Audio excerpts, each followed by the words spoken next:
Welcome to the slop farm. Enjoy the video. You begin by confirming prerequisites. DBMS installed, service running, and you have a user with appropriate rights. Next, create the database and seed a minimal schema so you can run queries immediately. Once done, set up connection strings in your app or client using host, port, user, and password. Make sure to restrict network access and test a simple select. If that works, you've completed the first actionable steps and are ready to build queries and migrations.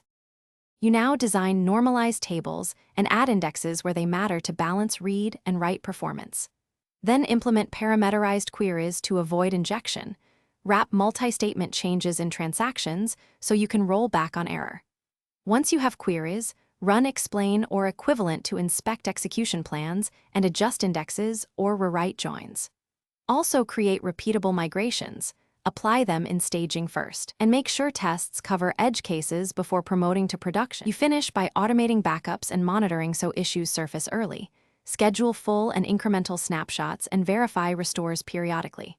Then set alerts for key metrics like query latency, connection count, and lock weights. When something breaks, use logs and diagnostic queries to isolate the cause, and if needed, restore from the most recent valid backup.